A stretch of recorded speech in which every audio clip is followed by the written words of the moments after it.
is artificial intelligence. It's something that you and I have as a shared interest, and it's something that our audience is interested in as well. The question here is, a lot of experts in AI don't share the same level of concern that you do about the dangers of AI. Fools. What Famous last words. What specifically do you believe that they don't?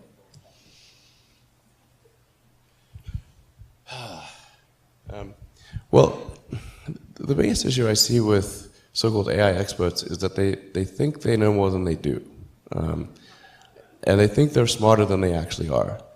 In general, we are all much smarter than we think we are, but much less smart, dumber than we think we are, by a lot. So this tends to plague smart people. They just can't. They define themselves by their intelligence, and they don't like the idea that a machine could be way smarter than them. So they discount the idea, which is fundamentally flawed. That's the wishful thinking situation. I'm really quite close to. I'm very close to the cutting edge in AI, and it scares the hell out of me.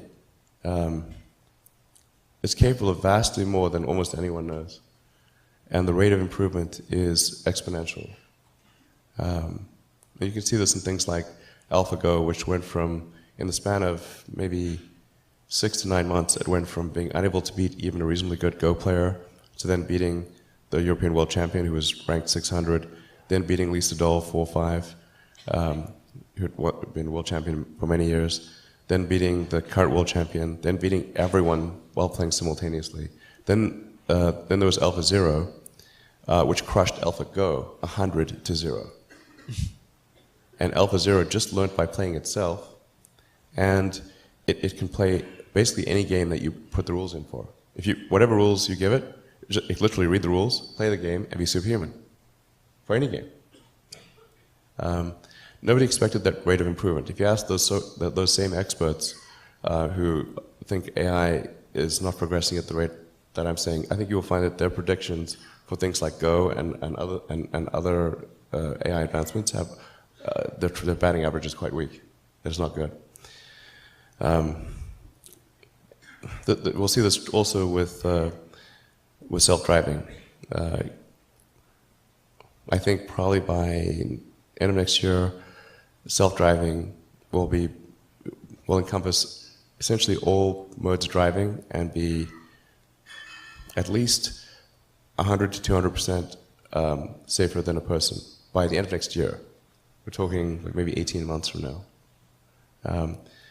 NHTSA did a study on Tesla's Autopilot version 1, which is relatively primitive, and found that it was a 45% reduction in highway accidents.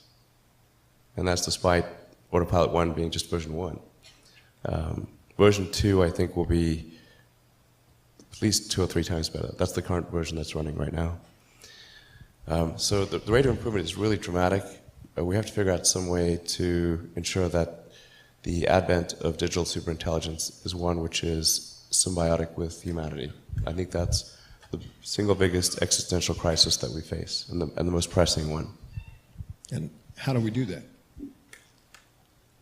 I mean, if we take it that it's inevitable at this point, that some version of AI is coming down the line, how do we steer through that?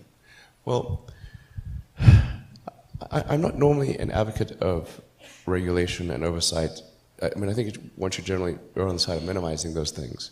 But this is a case where you have a very serious danger to the public. And therefore, there needs to be a public body that has insight and then oversight to confirm that everyone is developing AI safely. This is extremely important. I think the danger of AI is much greater than the danger of nuclear warheads, by a lot.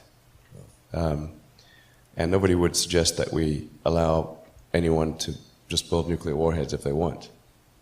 That would be insane. And mark my words, AI is far more dangerous than nukes.